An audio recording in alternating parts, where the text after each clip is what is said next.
Magandang hapon po sa lahat. Hello po, Ma'am Dr. Mary Catherine. Salamat po dito sa pinadala niyo pong iTera Care. Ito, susubukan ko na po itong gamitin. Sisimulan ko po sa kamay at sa paa. Ayan po yung booklet. Nakalagay po dito, blow each hand and foot for 2 minutes. Okay. So, arasan po natin. Ayan, nakasaksak na po siya 220. Ayan, naririnig niyo po. Ayan, picture niya. So, try po natin dito. Ayan, 2 minutes.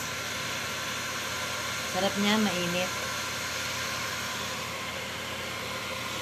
Ayan. Lagi kasing manhid ang kamay natin, no? Una, sa carpal tunnel syndrome na na-opera na.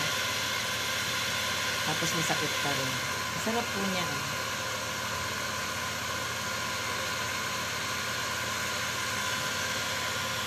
2 minutes bawat isa. Babalikan ko ito. Ito naman kabila. Wala pa pong 2 minutes yan. Pinapakita ko lang po sa inyo paano siya gamitin. Sarap. Actually, pwede po siyang lakasan. Pipindutin pa dito para mas malakas. Ayan. Mas malakas din yung tunog. So, mas mainit po siya. Okay naman siya tong mild lang. Solve na ako sa mild lang. Sarap. Ayan.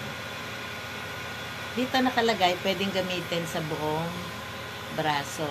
So, kung sa buong braso, taas natin ang ating braso. Ayan. Papainitan natin yung ating braso. Ganyan po ang nakalagay. Diretso hanggang baba.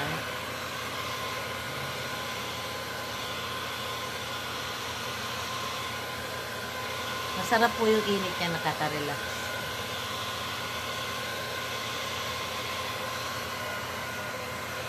Okay, dito rin sa kabila.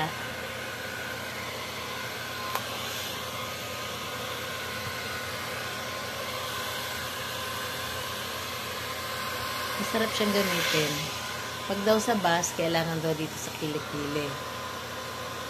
Masarap, nakaka-relax.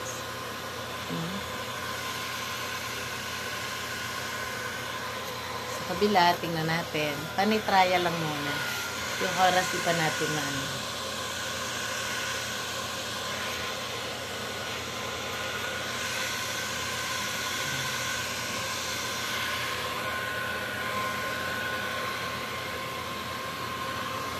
Tapos gawa natin ng isang video pa. Isa paa.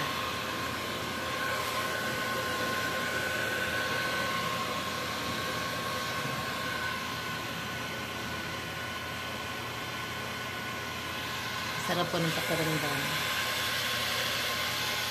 Maganda siya sa mga ugat.